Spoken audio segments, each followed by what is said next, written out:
入秋了，一定要多吃山药哦。今天分享山药西多士的做法，一口下去绝了。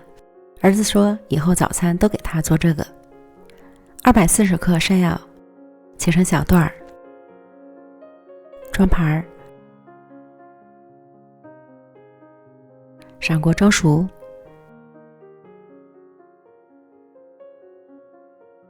将蒸熟的山药控净多余的水分，倒入碗中，趁热压成细腻的泥。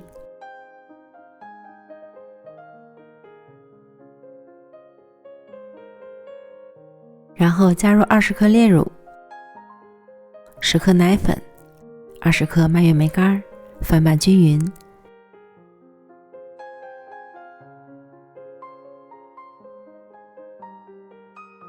先放一旁备用。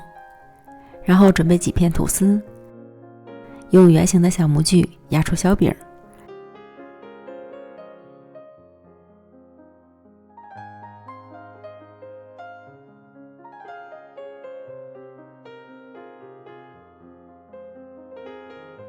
看，非常可爱。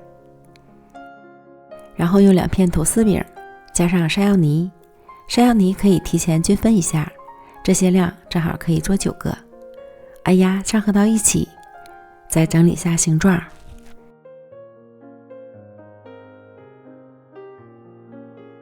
依次将剩下的全部做完，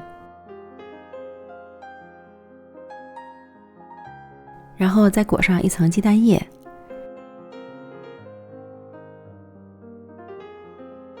直接放入到预热好的锅中，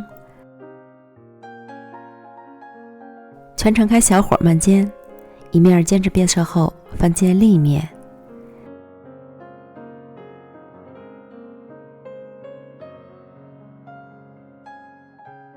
另一面煎至上色，再将边缘煎一煎。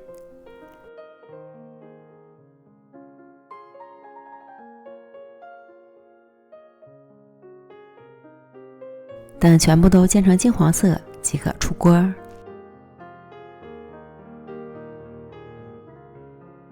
巨香巨好吃的山药西多士，吐司焦香，山药口感细腻绵密，还有酸甜的蔓越莓干，一口下去绝了。我家宝贝连吃了4个才解馋，叫我以后早餐都给他做这个。推荐朋友们一定要试试哦，真的超香超好吃。